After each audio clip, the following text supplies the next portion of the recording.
ক্যালেন্ডারে আর একটা পৃষ্ঠা উল্টালেই শুরু হবে বিশ্বকাপ। অর্থাৎ 1 মেতে দাঁড়িয়ে ঠিক 1 মাস পর জুনের 1 তারিখে শুরু হতে যাচ্ছে আসন্ন টি-20 বিশ্বকাপ। আমেরিকায় প্রথমবারের মতো অনুষ্ঠিত হবে ক্রিকেট বিশ্বকাপ। আবার প্রথমবারের মতো 20 দল নিয়ে বিশ্বকাপ আয়োজন করছে আইসিসি।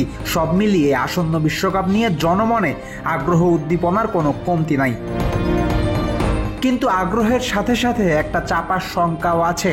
ভালো ক্রিকেট কাঠামো নাই এমন একটা দেশে অনুষ্ঠিত হতে যাচ্ছে বিশ্বকাপ।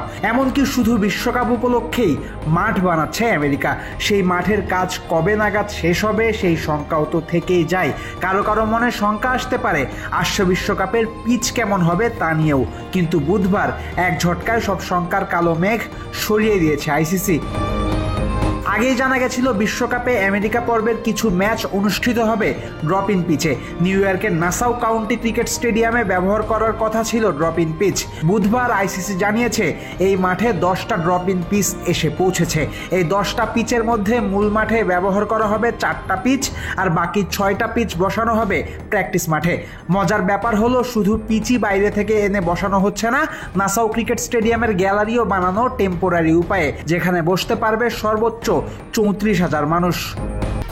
1, 2, 3 ঢাকায় জমি জিতে নিন 100% ক্যাশব্যাক সহ 20 কোটি টাকার পুরস্কার। আইসিসির তরফ থেকে জানানো হয়েছে গেল বছরের শেষ থেকেই শুরু হয়েছে বিশ্বকাপের জন্য ব্যবহৃত হতে যাওয়া ড্রপ ইন পিচ বানানোর কাজ। অস্ট্রেলিয়ার অ্যাডিলেইড ওভালের প্রধান কিউরেটর ড্যামিয়েন হাউয়ের তত্ত্বাবধানে আমেরিকার ফ্লোরিডায় বানানো হয়েছে এই পিচগুলো, এবং ফ্লোরিডা থেকে 20টা ট্রাকের মাধ্যমে নিউ ইয়র্কে আনা হয়েছে 10টা পিচ। বিশ্বকাপে 20 দলের মধ্যে 9টা দল খেলবে এই মাঠে। 9 দলের মধ্যে আছে বাংলাদেশও। 10 জুন সাউথ আফ্রিকার সাথে এই মাঠেই ড্রপ ইন পিচে মুখোমুখি হবে বাংলাদেশ। এমনকি ভারত পাকিস্তানের লড়াইও এই মাঠেই অনুষ্ঠিত হবে 9 জুন রবিবার। অর্থাৎ চলতি বিশ্বকাপের প্রেক্ষাপটে বেশ গুরুত্বপূর্ণ নাসাউ কাউন্টি ক্রিকেট স্টেডিয়াম এবং এর ড্রপ ইন পিচ।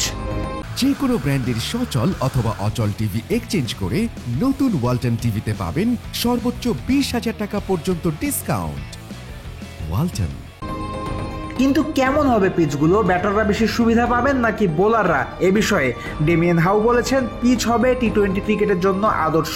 তবে আদর্শর মানে শুধুই ব্যাটাররা পেটাবে এমন হবে না পিচ। বাউন্স থাকবে, ব্যাটাররাও সুবিধা পাবে, আবার থাকবে পেসও বলে জানিয়েছেন ড্রপ ইন পিচ বানানো এই কিউরেটর। অর্থাৎ সাউথ আফ্রিকার বিপক্ষে খানিক ব্যাটিং সহায়ক উইকেটেই খেলতে নামবে টাইগাররা। কিন্তু বাংলাদেশ মাঠে নামার আগেই এই মাঠে হয়ে যাবে 5টা ম্যাচ। সেক্ষেত্রে পিচ কিছুটা ক্লান্ত হতে পারে, সুবিধা পেতে পারে স্পিনাররা। তবে থিওরির বাইরে বাংলাদেশ নিউ ইয়র্কের ড্রপ ইন পিচে সাউথ আফ্রিকার বিপক্ষে আসলেই কেমন করে তা জানতে অপেক্ষা করতে হবে আরও 40টা দিন। Faisal Habib, cricket friends.